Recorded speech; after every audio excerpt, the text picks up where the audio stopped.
Sir हम कश्मीरी हैं, ठीक है, हम LSE के पास रहते हैं, हमें पता है बॉर्डर के क्या हालात होते हैं, ठीक है। हमारे जो सामने वाले कश्मीरी जो मुसलमान हैं, जो हमारा मकबूजा कश्मीर है, वो इस तरह तो वो अमन करते हैं इस तरह। अगर उनके साथ अमन का मायदा करके हम क्या करेंगे? हमारे उधर रोज़ाना कितने नुकसान हो रहे हैं, हमारी माओ बहनों के साथ क्या हो रहा है, भाइयों के साथ। इंडिया और पाकिस्तान के साथ अमन का माहिदा तय होना चाहिए या नहीं?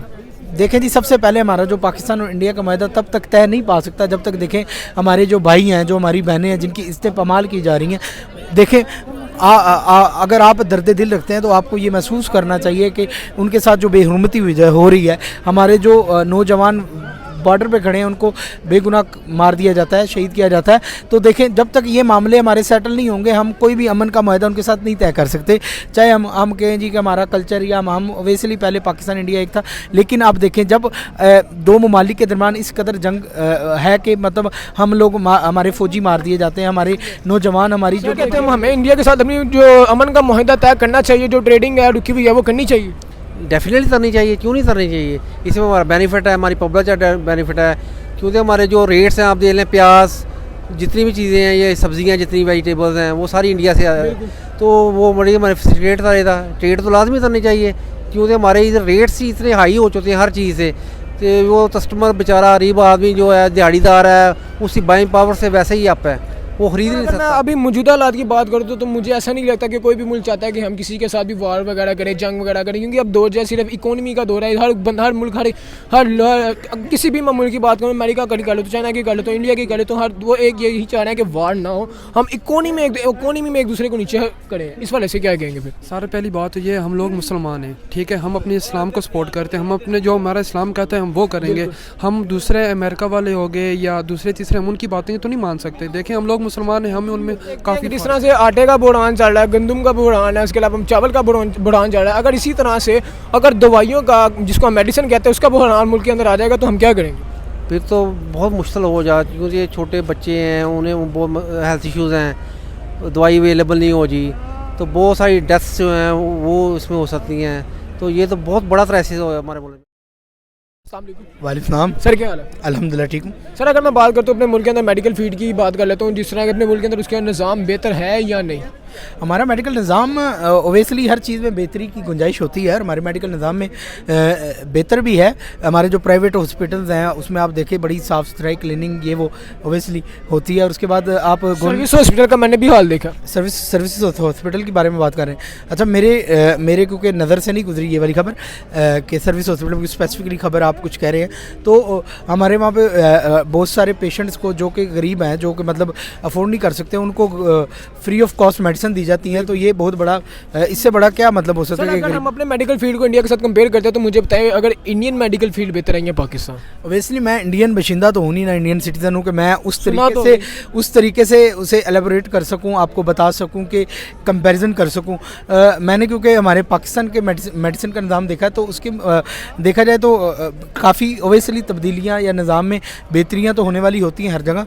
तो हमारा जो निज़ाम है बेहतर है, क्योंकि हमारे काफ़ी जो लोग हैं उनको मेडिसिन फ्री ऑफ कॉस्ट कहते हैं। अगर हम इंडिया के साथ अमन का पैगाम लेके जाएंगे तो हमारे ऊपर जो बहरान है वही ख़त्म हो जाएंगे। ये बहरान ख़त्म हो नहीं सकता, क्योंकि पॉलिटिकल डिसेबिलिटी है हमारे इधर, और हमारा हम यूनाइटेड नहीं है किसी प्लेटफार्म में। इस वजह से हमारा इंटरनेशनल भी बहुत बैड इंप्रेशन हो गया है, और ओवरऑल जो है इंडिया से हमारा रिलेशन जो है वो बिल्कुल पहले से ही वर्ष होते जा रहे हैं, डे बाई डे। हम देखते हैं कि जिस तरह से आटे का बुढ़ान चल रहा है, गंदम का बुढ़ान है, उसके अलावा हम चावल का बुढ़ान चल रहा है, अगर इसी तरह से अगर दवाइयों का, जिसको हम मेडिसिन कहते हैं, उसका बुढ़ान मुल्क के अंदर आ जाएगा तो हम क्या करेंगे? फिर तो बहुत मुश्किल हो जाए, क्योंकि छोटे बच्चे हैं, उन्हें बहुत हेल्थ इश्यूज़ हैं, दवाई अवेलेबल नहीं हो जी, तो बहुत सारी डेथ्स जो हैं वो इसमें हो सकती हैं। तो ये तो बहुत बड़ा क्राइसिस हो पाकिस्तान के ऊपर मेडिकल का बहरान आ गया तो हम किससे मदद मांगने जाएंगे? अल्लाह ना करे ऐसा कभी, हम अगर आ गया तो पहली बात तो ये है, आना नहीं चाहिए, वैसे हम लोगों को दुआ करनी चाहिए। जिस तरह से गंदम का बहरान है, मैं इस वाले से बात करूँ। बहरान तो वैसे है, आने वाले वक्त में लग भी तो यही रहा है, हर चीज़ का बहरान आने वाला है। तो देखें फिर मौजूदा हुक्मरान क्या करते हैं, अवाम जिस तरह चाहे तो हो सकता है। हुक्मरान तो कुछ नहीं कर रहे, हुकूमत तो हम लोग बनाते हैं, तो हम लोगों पे डिपेंड कर रहा है अब आने वाले इलेक्शन में कि हम अच्छे जो है लीडर का इंतखाब करें और पाकिस्तान को बेहतरी की तरफ ले जाने के लिए अपनी कोशिश करें। उसमें यही है। हमारे पास इस टाइम 2 हफ्ते की इम्पोर्ट एक्सपोर्ट के जो पैसे हैं वो रह चुके हैं, आपको इस बात के लिए जी बिल्कुल। सऊदीया जैसे मुल्क ने इंडिया के साथ मेडिसिन की फील्ड के ऊपर उन लोगों ने मुआहदा तय किया। सऊदीया ने इंडिया के साथ अच्छा, हम भी डायरेक्टली और इनडायरेक्टली इंडिया से मेडिसिन परचेज करते हैं। हम भी करते हैं। अच्छा देखिए, बात सुने कि आपने ये बात की, मैं इस खबर से नाशना हूँ, मुझे नहीं मालूम, लेकिन यह है कि ओवेसली जहाँ से हमारे मुल्क के लिए बेहतरी हो, हमारे मुल्क के लिए अच्छा हो रहा हो, तो हमें मदद लेनी चाहिए। सऊदीया अगर हमारी मदद करता है तो वो हमारा मुस्लिम ममालिक है, और वहाँ पे हम लोग हज करने की गर्ज से जाते हैं, और ये बहुत इससे बड़ा हमारे लिए क्या होगा कि वो हमारा मुकद्दस की बात करते जिस तरह से हमारे मुल्क के अंदर ये गंदम का बहरान आया पड़ा, चावल का बहरान आया पड़ा, अगर इसी तरह से मेडिसिन का बहरान आ गया तो हम क्या करेंगे? अगर हमारे अल्लाह ताला बेहतर करे और बुरे वक्त से अल्लाह बचाए, ऐसा ना आए, ऐसी नौबत ना आए, हमारे पेशेंट जो हैं उनको मेडिसिन, इंशाल्लाह हमारी जो मेडिसिन की इंडस्ट्री आप देखें कि बहुत अच्छे पैमाने पे भी काम हो रहा है, यहाँ पे मेडिसिन आती हैं, लेकिन ये कि इम्पोर्ट एक्सपोर्ट की वजह से में भी केमिकल्स कुछ होते हैं, जिसकी वजह से वो मतलब मसले मसाइल तो आ रहे हैं, लेकिन इंशाल्लाह होप फॉर द बेस्ट। तो इन अपकमिंग डेज हम देखेंगे हमारा निज़ाम बेहतर। इंडिया कह रहा है पहले अपने मुल्क के अंदर दहशतगर्दी खत्म करें, फिर जाकर पाकिस्तान के साथ अमन का मुआहिदा तय करेंगे। इस वाले से आप क्या कहना चाहेंगे कि ये बात बिल्कुल ठीक है उन लोगों ने? सबसे जो मेन इशू है वो कश्मीर का प्रॉब्लम है। जब तक कश्मीर का मसला हल नहीं होता, इन दोनों ममालिक दरमियान अच्छे ताल्लुकात पैदा नहीं हो सकते। ये पॉसिबल है। सबसे पहले जो कश्मीर डिस्प्यूट है, ये बहुत बड़ी रुकावट है, इन्हें ये हल करना चाहिए मामला जो इनके दरमियान है। उससे बाद ये सारी चीज़ें आती हैं कि हमारा क्या रिलेशन हो जाए, इसके बाद जो है वो हम ये दो मुल्कों के दरमियान ये बात कर सकते हैं कि इनमें बहुत ज़्यादा पोलिटिकल स्टेबिलिटी आए फर्स्ट ऑफ ऑल हमारे मुल्क में। तो ऐसा प्लेटफार्म तो हम इंडिया से डायरेक्ट जो है वो बात कर सकते हैं और मेरिट पे कर सकते हैं। आप क्या कहते हैं, हमें इंडिया के साथ अपनी जो अमन का मुआहिदा तय करना चाहिए, जो ट्रेडिंग है रुकी हुई है वो करनी चाहिए? डेफिनेटली करनी चाहिए, क्यों नहीं करनी चाहिए। इसमें हमारा बेनिफिट है, हमारी पब्लिक का बेनिफिट है, क्योंकि हमारे जो रेट्स हैं आप देख लें, प्याज जितनी भी चीज़ें हैं, ये सब्जियां जितनी वेजिटेबल्स हैं, वो सारी इंडिया से तो वो बड़ी हमारे ट्रेड रहेगा। ट्रेड तो लाजमी करनी चाहिए, क्योंकि हमारे इधर रेट्स ही इतने हाई हो चुके हैं हर चीज़ से, तो वो कस्टमर बेचारा गरीब आदमी जो है, दिहाड़ीदार है, उसकी बाइंग पावर से वैसे ही अप है, वो खरीद नहीं सकता। सर अगर मैं वही बात करता हूँ जिस तरह से आटे का बुढ़ान चल रहा है, जिस अगर गंदम का बुढ़ान है, चावल का बुढ़ान है, अगर मेडिसिन का भी बुढ़ान आ जाता है, तो मुझे लगता है कि हमें अपने इंडिया के साथ ताल्लुकात बेहतर करने चाहिए। जिस तरह से शहबाज शरीफ साहब ने कहा है कि इंडिया के साथ हम अमन का मुआहिदा तय करेंगे, जिसमें इंडिया के हुक्मरान पीएम मोदी साहब जी ने कहा है कि हम पाकिस्तान से मुआहिदा तब तय करेंगे जब पाकिस्तान अपने मुल्क के अंदर से दहशतगर्दी जो है वो ख़त्म करेगा, तब अमन का मुआहिदा तय करेंगे। इस वाले से क्या कहें? सबसे पहली बात तो ये है, हमारा मुल्क पाकिस्तान दहशतगर्द नहीं है, और दूसरी बात उनके साथ माहिदा आज से 70 साल पहले से माहिदे चल रहे, माहिदे किसी भी लिए लायक अच्छे नहीं हो, ना इनसे अमन का माहिदा हम कर सकते हैं,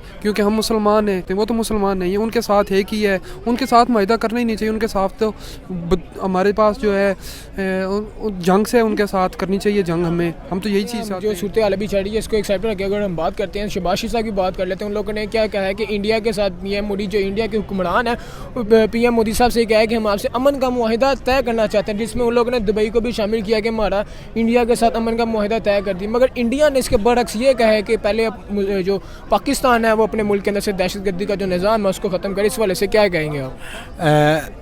देखिए जी, उन्होंने अगर कहा ऐसा, मैं क्योंकि खबरें बहुत ज़्यादा नहीं पढ़ता, मैं एक्टिव नहीं रहता, तो मुझे मालूम नहीं, लेकिन ये है कि ओवेसली हमारा जो पाकिस्तान है वो उसके जो लीडर हैं वो ओवेसली बेहतर ही सोचेंगे अपने पाकिस्तान के लिए। अगर कोई भी इनिशिएटिव का कोई भी हुकूमत लेती है, तो मेरा ख्याल है कि मैं एक सादा सा आदमी ये सोचता हूँ, तो जो इतने अहदे पे होगा वो भी कुछ ना कुछ बेहतर ही सोच रहा होगा हमारे मुल्क के लिए। सर आप क्या कहते हैं, इंडिया और पाकिस्तान के साथ अमन का मुआहिदा तय होना चाहिए या नहीं? देखें जी, सबसे पहले हमारा जो पाकिस्तान और इंडिया का माहिदा तब तक तय नहीं पा सकता जब तक देखें हमारे जो भाई हैं, जो हमारी बहनें हैं, जिनकी इज्जतें पमाल की जा रही हैं।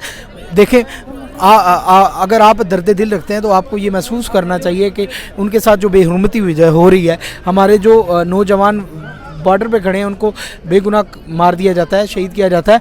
तो देखें, जब तक ये मामले हमारे सेटल नहीं होंगे, हम कोई भी अमन का मुआहिदा उनके साथ नहीं तय कर सकते।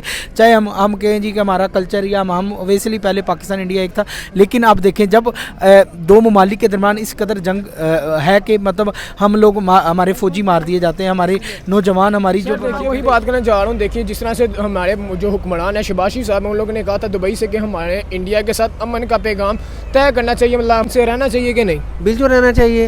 हम पूरा अमन स्टेट हैं, हमें all over the world India समेत हर मुल्क से अच्छे रिलेशन तय होने चाहिए, जिसमें एशिया इंडिया चाइना जितने भी हैं इनसे हमारे अच्छे ताल्लुकात होने चाहिए, क्योंकि हमारे इसमें हमारा बेनिफिट है। जैसे हम हमारी तरक्की इतनी लो है और इंडिया जो है 5वें नंबर पे आ जाए मुआशी लिहाज से, इतना स्ट्रॉन्ग हो जाए ऑल ओवर द वर्ल्ड, वो 5वें नंबर पे है इस टाइम, और हम जो है तीसरे पे आ गए। हाँ तीसरे पे आ जाए बिल्कुल।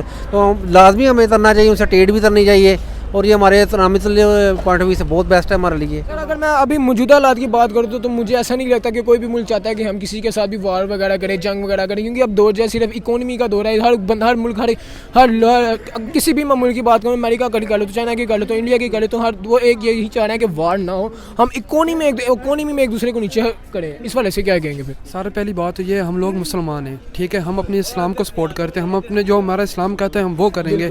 हम दूसरे अमेरिका वाले हो गए या दूसरे तीसरे हम उनकी बातें तो नहीं मान सकते। देखें हम लोग मुसलमान हैं, हमें उनमें काफ़ी सर मैं आपसे बात बेसिकली ये करना चाहूँ, अगर हम पुराने वक्तों की बात करें तो उसमें तो हमने बड़ी वार भी की है इंडिया के साथ, बड़ी जंगें की हैं, बट सर अब फ्यूचर की दौर की बात है, अब फ्यूचर की बात है। फ्यूचर में मैं कहना चाह रहा हूँ, फ्यूचर में मैं यही कहना चाहूँगा कि हमारे जो सियासी लोग हैं दोनों ममालिक के, उन्हें चाहिए कि मिलकर बैठे टेबल टॉक करें और हमारे जो दो ममालिक हैं उनकी आपस में जो रंजिशें खलिशें हैं उनको ख़त्म किया जाए। हमारे कश्मीर के जो मामला था उन्हें सेटल करें, टेबल टॉक करें और हमारा जो मुल्क है वो बेहतरी की तरफ जाए, ना सिर्फ हमारा हमसाया मुल्क भी बेहतरी की तरफ जाए। तो बेसिकली हम साथ साथ हैं, तो हमें चाहिए कि अपने जो मामलात हैं उनको हम एक टेबल टॉक पे बैठ के इसको सॉल्व करें, इसको हल करें और हमें भी दुनिया के साथ तरक्की करनी चाहिए। आप क्या मैसेज देना चाहेंगे हमारे इस टॉपिक के हवाले से, जो हमने आज मेडिकल क्राइसिस के ऊपर बात की? अगर पाकिस्तान में मेडिकल क्राइसिस आ गई तो हम क्या करेंगे, इंडियन पब्लिक और पाकिस्तान पब्लिक को? सबसे पहले तो है ये पॉलिटिकल डिसेबिलिटी जो है ना, ये ख़त्म होनी चाहिए। जो सियासी जमातें जितनी भी हैं हमारी, वो उन्होंने अपना एजेंडा बना हुआ है, तो ये हमारे अवाम तो नहीं सोच रहा, सिर्फ वो अपनी दौर में हासिल करना चाहते हैं, तभी असम्बली डिज़ाल्व हो जाती हैं, तभी तो हो जाता है, तभी तो अवाम बिल्कुल नहीं सोचती। जब तक पॉलिटिकल डिसेबिलिटी नहीं होती, ये जो है प्रॉब्लम, ये इशू रिजॉल्व नहीं हो सकता। शुक्रिया।